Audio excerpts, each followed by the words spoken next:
દાદા ભીષ્મએ કીધું. પછી સવારનો સમય થયો અને દાદા ભીષ્મએ હાથમાં જળ લીધું અને જળ લઈને પ્રતિજ્ઞા કરી કે સાંભળો દ્વારિકાના નાથ, તમે એવું ગણો, એવું માનો, એવી વાત કરો કે હાથમાં હથિયાર ન લઉં અને મહાભારતનું યુદ્ધ હું પાંડવોને જીતાડી દઉં. તો અમે હું ક્ષત્રિયના દીકરાઓ નથી?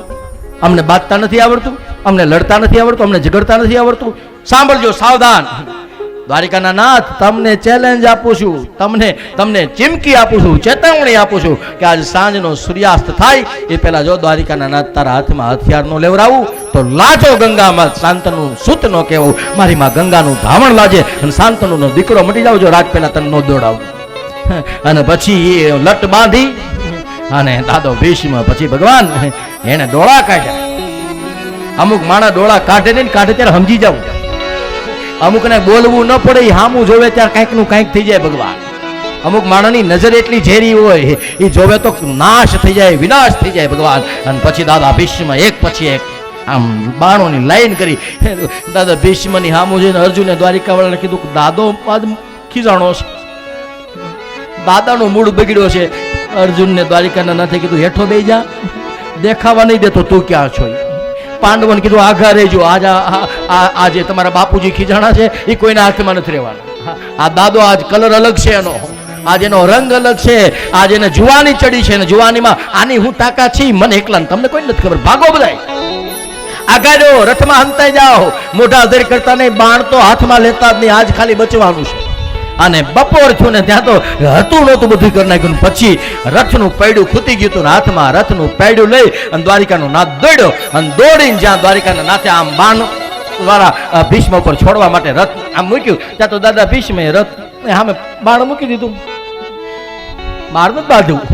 દાદા ભીષ્મ કે તારી યાર કોણ બાંધે? તારી યાર બાંધવું નથી મારે. તો એ સવારે પ્રતિજ્ઞા લીધી હતી, મારે તો હથિયાર લેવરાવવાની વાત હતી. કે હું ગાંડો થઈ ગયો છું ભગવાન, તારે યારે બાંધું? આ તો તું એવી પ્રતિજ્ઞા લઈને બેઠો તો મારી પ્રતિજ્ઞા બતાવી હતી કે તું ભગવાન હો તો હું તારો ભગત છું. હા, પાપ અને પુણ્યની જ્યારે લડાઈ થાય ત્યારે પુણ્ય જીતે ભગવાન, પાપ ન જીતે.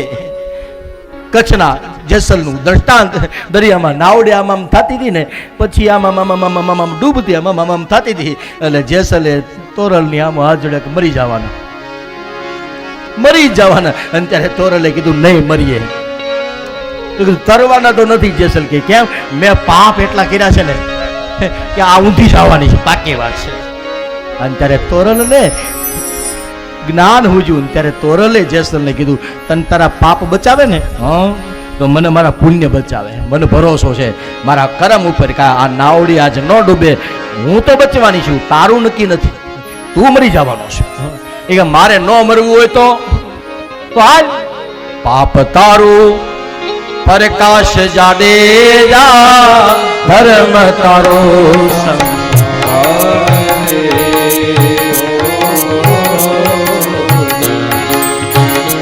તારી નાવડીને ડૂબવા, તારી બેલડીને ડૂબવા નહીં તો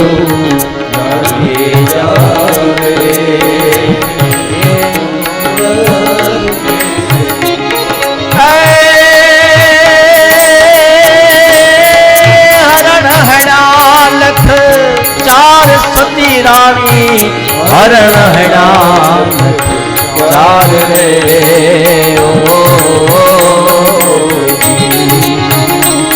મેં તો વનના મોરલા મારિયા, મેં તો વનના રે મોરલા મારિયા.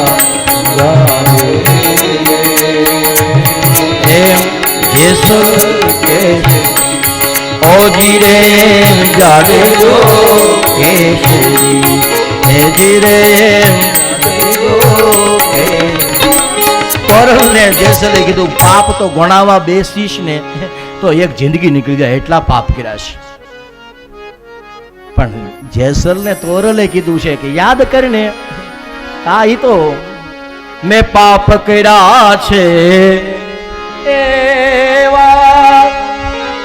હું ભૂલ્યો તારી સેવા, મારી ભૂલો ના ભૂલનારા, તારી કરુણાનો કોઈ એ ગાવ બધાને આવડતું. હે કરો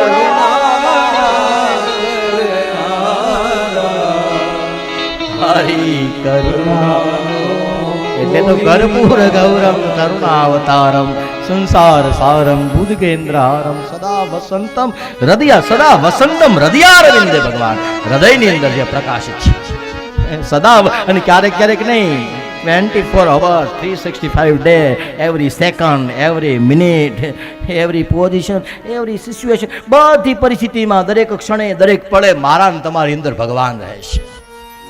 તોરલે જેસલને કીધું યાદ કર, બોલવા જ મેળ જેટલા કે લખાવા મેળ એટલે આગળ બધું તારું ચૂકવી દઉં.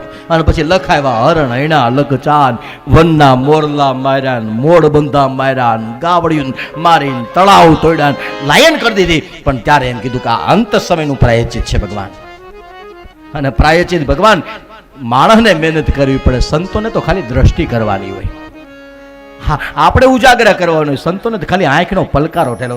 પાંડુરંગ દાદા જેથી સ્વાધ્યાયનું દીવો લઈને નીકળ્યા, સ્વામિનારાયણ ભગવાન જેથી નારાયણ નામનું આમ ડિવેટિવ લઈને નીકળ્યા, તેથી ગામડે ગામડે અત્યારે થાય એવા હામિયા નહોતા થતા, તેથી પાણા લઈને વાહ્યા થવા વાળા ઓછા નહોતા. પણ છતાં મારો જન્મ, મારો અવતાર જીવ માત્રનું કલ્યાણ કરવા માટે થયો છે. એટલે પછી એને ગામડે ગામડે બધું સહન કરી અને ભગવાનનું નામ આપી દીધું દાનમાં. પાણા ખાધા અને ભજન આપ્યા. નિંદા સાંભળી, કુથલી સાંભળી, લોકો એમ કે લે ટીલાવાળા આવ્યા ને, ટક્કા આવ્યા ને, કેસરી આવ્યા ને, પીળા આવ્યા ને, ધોળા આવ્યા ને, ગાળ્યું દેતા હતા. એના ઘરે ગાળ્યું ખાઈને સત્સંગ કરાવ્યો. એ સત્સંગના પ્રમાણે આજે જે કાંઈ અંજવાળું દેખાય એ એને સહન કર્યું છે, એનું છે ભગવાન. એટલા માટે ભગવાન પુણ્ય જીતે, પાપ નો જીતે.